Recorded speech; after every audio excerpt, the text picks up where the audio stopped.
Hello everybody, welcome back to the Young Fan Podcast and welcome to my Premier League predictions with a twist. A lot of people are doing Premier League predictions, so I've decided to do mine a little bit differently. I have decided, I've got this much time to go through and predict every single fixture of the upcoming 2021-2022 campaign. That's 380 fixtures, 38 match weeks, and then it will automatically, I think it's a table calculator, it's a website that sort of creates a table by putting all those details on those scores in, and then it calculates through the maths of it a league table. And then what I'm going to do is compare that to my actual predictions that I would have gone without looking at those fixtures and without looking at those predictions, just to make it a little bit more interesting, make it a little bit more different, unique, a bit quirky, a bit of a different way of doing Premier League predictions, because I know a lot of people do them, and I want to make mine slightly different. It might make mine completely just confusing for everybody, but hopefully it does make it a little more interesting, and more interesting than confusing. That's what I'm going with. Either way, I'm going to try and explain it as we go, make it as simple. It's not that confusing, but that's because I made it, so I probably would think that, wouldn't I?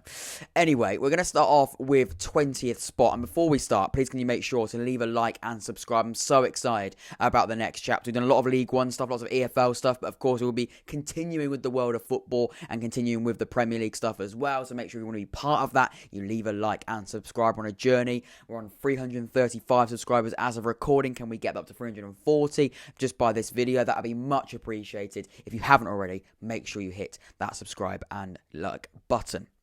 Anyway, let's not mess about. Let's start off with 20th spot, and that is Watford down to the calculation. And that is also, I agree with the calculator table there. I would also already put Watford there anyway. So whether or not it would have been there, I would already have put Watford in 20th spot. That's where I think they are going to finish. I'm sorry, Watford fans, you've got some good players. You've got, obviously, João Pedro. You've got Sarr still at the club. You're still keeping hold of Will Hughes. You've got Ben Foster as your goalkeeper. I'm sure a lot of people are aware of him because of his amazing YouTube channel he's got. But yeah, the calculated league table thinks it's going to finish 20th, and I think Watford are going to finish 20th as well. Moving on then to 19th, the calculated league table sees Norwich finish 19th, and I'm going to agree again. Okay, there's a bit of a trend here. The predicted calculated table says 19th, and I'm going to go with 19th as well, taking away from the fact I've predicted all of Norwich's games this season. I agree with the fact they're going to finish 19th, and they're going to go back down with Watford.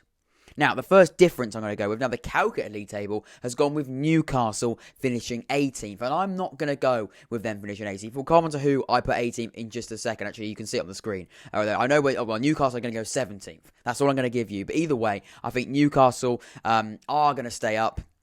But the calculated league table, interestingly, my scores I predicted saw them get relegated, saw them be part of that bottom three. So that's very, very interesting. But yeah, either way, I think they will stay up. They've got Callum Wilson, they've got some good players like Maximin. It looks like Joe Willett's going to come back from Arsenal as well after a really successful loan spell last season. So I think they're going to be okay with that. But yeah, really, really interesting to see that Newcastle, down to my predictions and down to the calculation, finished in that bottom three. Interesting stuff. But either way, I'm not going to say they're going to get relegated.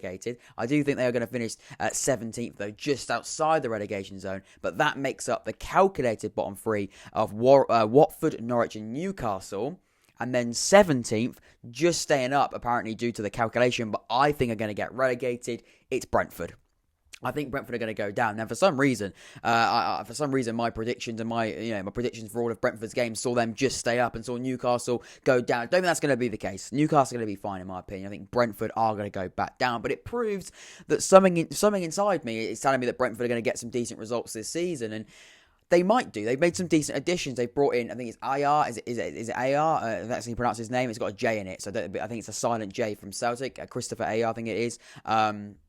He's a centre-half, a really powerful centre-back from Celtic up in Scotland. And again, they've already got some really good players. And the way that the structure of how Brentford do their business, maybe not just bringing players in, but just generally just how they recruit people. They have that B team, don't they? They already have a really good first team, as we've seen in the Championship last season. But either way, I think they probably will go down. But interestingly enough, the calculated league table saw them just stay up.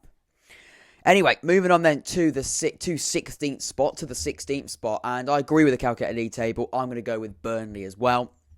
I think Burnley are always a team that under Sean Dyche, you never know what you're going to get, but consistently you know you're going to stay up. You don't know where you're going to get in terms of they could finish higher than 16th, but generally already sort of always see them finishing 16th or above, really. You sort of see them being pretty solid, pretty comfortable in where they finish. I think it's going to be more of the same from Burnley. Not many amazing transfers coming in, if any really of significance, but still, Sean Dyche, they play the football, they play the way that always gets the job done, really, doesn't it? And I think they're going to finish 16th. I agree with the calculation, and also that's where I would have put mine as well. Next, and then another agreement between me and the calculator that I predicted. Brighton, I think, are going to finish 15th. No doubt in my mind that thinks that Brighton are going to be quite safe. They're keeping hold of Basuma. They have left, of course, and let go Ben White. He's gone to Arsenal for £50 million. That is a big player they've lost there. But again, they've still got the quality, I think, and they already tend to bring in some good players in every single window. And also, they're keeping hold, like I said, of Basuma. Lamptey, when he starts getting, when he's fit again after that injury he had, he'll be back and he'll be an important part of Brighton next season. I think they're going to be fine. I think they're going to stay up. And yeah, Brighton finishing 15th. I agree with the calculator there. 14th, I'm going to go with Southampton. Again, I'm agreeing with that there. I think that's about right for Southampton. They've just lost Danny Ings to Aston Villa for a rumoured £25 million. He wasn't going to sign a new contract. And for Southampton, again, under Hasselholt, he seems to just do okay for Southampton. He's brought an interesting philosophy to Southampton. They still got the likes of Vestergaard at the club. They've still got James Ward-Prowse at the club as well. Apparently, he is a rumour to go as well. I think if Ward-Prowse goes, Southampton really will need to start getting into the market and trying to pick up some good players, because they don't look like they've actually replaced Danny Ings yet, and now the clubs know they're desperate for a striker. That's going to be really, really interesting. But anyway, Southampton, I agree with the calculations. I think they're going to finish 14th. I think that's pretty fair from them. Next up, then we're going to go with Southampton. Sorry, not Southampton, just on Southampton. Wolverhampton, the other Hampton. And it's going to be Wolves finishing 13th. New manager, obviously, this time around. And again, I think just bottom half, but only just 13th. I think they've lost Rui Patricio. They have kept hold of Neto. They've kept hold of Jimenez. He's coming back, of course, from that horrific head injury. They may be losing Ruben Neves. I know he's rumoured away, but he seems to be rumoured out of a place at Wolves nearly every summer. But it looks like he'll probably stay at the club. Connor Cody, just to name a few. They've still got some really, really good players at Wolves. I think they're going to be fine. 13th seems fair for me. And then Leeds, I think they're going to finish 12th, just about in a position where I think Bielsa's going to get them a pretty comfortable Premier League finish. I think he did well last season for a team just getting promoted. They did the best out of all the promoted teams last year. We did sort of think that the way that Bielsa plays, an exciting, off-the-wall brand of football, but it works well, doesn't it, for Leeds? And Leeds fans love it. Again, they've kept hold of Calvin Phillips, who was very, very good in those Euros for England. Patrick Bamford scored a lot of goals last season, so if he can still find that goal scoring form, he'll be a good addition as well. Still got the likes of Dallas and Rafinha, again, some fantastic players at Leeds. I think they'll be fine. 12th, I think, will be the position there. The only reason why I don't predict them higher is because they do tend to be quite leaky at the back. If they can, I know the way they play, they tend to be quite leaky at the back, but if they can sort of sort out defensively and continue the amazing attacking mentality they have, which isn't easy, by the way, it's easier said than done, I think they can finish higher. But for me, 12th is quite fair. Everton then, new manager, Ancelotti's gone, Rafa Benitez, the ex-Liverpool manager, come in, a little bit controversial. I think they're going to finish 11th, and again, I think the calculator also predicts them to finish 11th as well. So we actually agree with everything. Between 11th and 16th, we agreed with absolutely everything, which is very, very interesting. It's almost like I did the fixtures and predicted it through the calculator myself. Interesting stuff, but no, I mean, it is always interesting because you never know what's going to happen. I mean, the points are a little bit outrageous. I will show you the final league table, but don't take too much note of the points. Because they are all over the shop. I was more interested in sort of giving me a sort of rough idea based on what all the predictions would say and what the league table would look like. But either way, Everton, I think, finishing 11th, just in that bottom half. I think losing Ancelotti is really quite a difficult departure for him and for Everton fans. Not for him really. I'm sure he'll be very happy and settled at Real Madrid there. But I mean, I don't think Everton fans that'll settle great, because Ancelotti he did prove in his short time that he was there that he could have really offered something fantastic to Everton fans and could really bring a new phase, a new era to Everton. I know he'd been there just over a year, I think it is, isn't it? But still, you sort of felt like he could do more. Like I think it was a year and a half he was there. But Rafa Benitez coming in isn't a bad appointment at all. I think Rafa Benitez is a really, really good manager. The only thing there obviously be that he managed Liverpool, called Everton a small club, so I don't think that will go down very well. But either way, I think Rafa Benitez is a good addition. Interesting to see though what can happen there. They may finish higher than 11th, but I think they're going to finish 11th. And now, as we now move into the top half of the league table, the calculator predictor has seen West Ham finish 10th, and I'm going to agree with that as well. I think they are going to face a little bit of a drop-off, not because I don't think they're going to worsen, but because they are going a bit of a European tour this season, aren't they? They're going into a really different era, similar to era with Everton, but this one into a bit more of a positive era because they're going on a European tour. They're playing Europa League football, and that really would excite West Ham fans. That'll be really, really exciting, and I think they're going to finish 10th, because they're going to have to prioritise a competition. I think they probably might sway towards the Europa League, and they may have to then rest players in the Premier League because you don't play in the Europa League every year. It's not a guarantee for West Ham. I think they'll all agree with that as well. You still got Declan Rice, you've got Kufa, you've got Soucek. Great season last year, but they may have to make some altercations. 2 games a week, it's not going to be easy, is it? So I think 10th's fair. That's still a decent year for West Ham, and if they can have an even better Europa League campaign as well and do really well in that competition, then that's going to be a fantastic season for them once again. And then next up, I'm going to go with Aston Villa. Just lost, of course, their captain, their main man, the player that's been with them since he was 15, or is it 5 or 15? I want to say it's one of those. I know there's a 5 in it. Very, very young, that's what I'm going to say. And that's, of course, Jack Grealish. He joins Manchester City for £100 million and record transfer fee in the Premier League. And he's going to be a massive loss. He's going to be a huge loss for Aston Villa. But what I would say as well, the players they've brought in have been very, very good. Leon Bailey joins from Bayer Leverkusen for about £25 million. That's a very good pickup. A young, exciting winger, 23 years of age, I believe. And, of course, they're also bringing in Buendia from Norwich as well. Ashley Young joins from Inter Milan. So some really, really good players there. Really, really good players coming in. They've lost the big man in Jack Grealish, but they've replaced him with some really, really exciting, creative players, sort of, I guess, replacing the influence of Jack Grealish. But that's what I'm going to go with there. And, of course, Danny Ings, they just recently signed as well. So some really, really good players. But Aston Villa, I think they're going to finish 9th. I predicted that through the fixtures, and I predict that as well. So I agree with it. I do agree that Aston Villa are going to finish 9th. Right, this is going to be my first little change, well, my second change, obviously, other than the Brentford-Newcastle switch. Now, the calculator saw Leicester finish 8th. I think Leicester will finish higher than that, and we'll come on to that in just a second. But Leicester, apparently, due to my predictions that I predicted with their fixtures, that they're going to finish 8th in the league table, which is very, very interesting. If they keep hold of Maddison, I think that would be a really good addition. Of course, Jamie Vardy's back there, and I'm sure he'll score goals, as he always does. Their recruitment they brought in as well. Tielemans is staying at the club. Really disappointing as well that Fofana has, of course, been injured against Villarreal. He's broken his leg in that pre-season game, and that's awful to see. In a pre-season game for a young player, for anyone really, but especially for a young lad like him who's got so much potential, so much ability as well at such a young age. That's going to be such a shame, and is such a shame for them.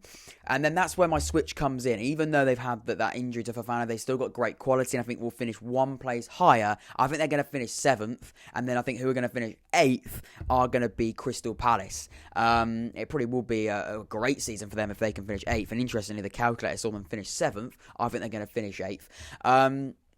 I mean, they brought some really good players in, haven't they? Patrick Vieira, the ex-Arsenal invincible, ex-Arsenal legend, is now coming to the Premier League manager. And I just think that the players they've brought in, they've had to get a lot of, they've released quite a few players, but they've sort of brought in some incredible, young, exciting players as well. Lise from Reading was fantastic in the Championship last season. They brought in some, I think, Anderson as well from Lyon. He was out on loan to Fulham last year, I believe. Some great additions, some fantastic players. That's just to name a few. So either way, I think Crystal Palace, Leicester, I'm going to do a swap there. I don't agree definitely with that calculated table, but I agree to a real extent there. And then moving on to 6th, the predicted league table says Arsenal, and I agree with that completely as well. I'm going to go with Arsenal as well. They do need to bring a few more players in, or else I think Leicester and maybe Crystal Palace could be knocking on the door with them as well, even Aston Villa maybe. Or even West Ham, I think it's going to be quite tight. But yeah, I think with Arsenal, it's a big year for them, isn't it? I mean, Mikel Arteta's got a massive year ahead of him. They've made some decent additions. They brought in Tavares and Lokongu, but they need more players. They need a Maddison. They need an attacking midfielder. That position is a real hole. They're looking at Aouar, Odegaard maybe back from Real Madrid. So they need players in there. They need to add to that pivot. They need to add to that number 10 hole area as quickly as possible, because they need a creative midfielder. I know they've got Smith Rowe just signed that contract extension, but either way, they need to sort that out as quickly as possible. And hopefully, hopefully for them they can. But either way, I think they're going to finish 6th, and I agree with the calculated predicted table there. 5th, I'm going with Tottenham. I think they're going to finish 5th, even though, again, they look like Harry Kane's situation's a little bit dodgy at the moment. He's refusing to turn to training as of recording. Of course, transfers can happen between now and that as well. I'm recording this on the 6th of August. This will come out, I believe, on the Tuesday. So even by the time it comes out, there may have been some different tweaks and some different changes. So I do apologise for that in that sense. But as of recording, this is all the transfers I've got. Lukaku, for example, to Chelsea. That's looking quite likely, but that hasn't happened yet. I'm literally on the day after Grealish is signed for Manchester City. So that's the position I am in the market. But Tottenham, even though the Harry Kane situation has not yet been resolved, it looks like he's going to stay there. It looks like Tottenham aren't going to be willing to negotiate with Harry Kane or any other club trying to bring Harry Kane to their club. But either way, I think Tottenham are going to finish 5th. They've got a new manager. I think they have brought in some decent players. They've brought in Romero from Atalanta for £50 million. Galini comes in as a goalkeeper as well. There obviously will be some more areas they're looking to bring in. But yeah, Tottenham finishing 5th, I think, is what I'm going to go with there. Manchester United, I'm going to go with 4th then. They predicted that on the league table. I did it. I predicted the fixtures for United this season, and they said 4th. I'm going to go 4th as well, because I think they've done some really good business. I think Sancho and Varane are world-class signings, and they are. Varane, World Cup winner, La Liga winner, not winger. That's Sancho. He's a fantastic world-class winger. Done really good things at Dortmund, obviously. It looked like it was going to happen last season. It's now happened this season. It's taken a long time, but he's back at, he's at the club now. But I think for the reason why, by the way, as well, I say that top 4 is going to be very, very tight. I think it's going to be very, very close. Closer than it has been in previous years, if I'm being honest. But with Manchester United, there's still areas, I think, that need to be sorted. That midfield area, that defensive midfield, that CDM needs to have a player be brought in. I don't think McFred are up to scratch for a title race. I don't think they are. They may be looking at a right back. There's like Trippier could be coming in, but either way, I think the priority has to be a defensive midfielder, and they have yet not done that. So I'm going to go with Manchester United finishing 4th. The calculator says that as well. So yeah, I agree with that. 4th place for United, but close. I don't think there's going to be a massive difference in points, but they are going to finish in that top 4. And then this is the final change in terms of the disagreement between me and my own calculated predicted table, and that is Chelsea and Liverpool. Now, the predicted table has said Chelsea are going to finish 3rd. I think they will have a great season. I think they will have a very, very good season, and for that reason, I think they're going to finish higher. I think they're going to finish 2nd, and then I think Liverpool are going to finish 3rd. So I'm going to make a slight swap there. But going on to Chelsea and focusing on Chelsea first, they have brought in, as of recording, nobody. But they are looking at Koundé, another centre-back. He's the priority centre-back there. They are looking at Lukaku to bring in some extra goals. Of course, Werner isn't quite doing it at the moment, is he, in a Chelsea shirt? So they're looking at strengthening. They're looking at bringing some top-quality players in. And Tuchel just won the Champions League with Chelsea, so he's now going to get a full season from the beginning, which is going to be very, very exciting for Chelsea fans. So for that reason, I think they're going to finish 2nd. And then Liverpool, I think it's so hard because some great teams have done some great business and look like they've got amazing squads, and they have. But I think Liverpool finish 3rd, I think, is probably what I'm going to do, because they brought in one player, and of course it is Konate. I believe it is Konate from RB Leipzig, and he's a very, very good centre-back. And again, they needed a top-quality centre-back to be there, because we saw the issues defensively with injuries last season. And there's no doubt there's a fantastic squad there. When you look at what Man City got, the depth, you look what Chelsea got, their depth, it's going to be so difficult. It's going to be really hard for those sides, and it is for everyone, really. But I'm going with Liverpool 3rd, Chelsea 2nd, and of course that means that Manchester City, in my opinion, down to my prediction, will be Premier League champions. They've just bought Jack Grealish in for £100 million. That only gives them even more amazing options. Sterling, Foden, Mahrez, Bernardo Silva, now Grealish, just to name a few as well. They've got more, obviously. Jesus, I could go on for ages. They've got an amazing amount of players. The players in all areas, not just going forward, are absolutely fantastic. So I think Manchester City are going to win the league. It's easy as that. I think they've got some really, really good players there.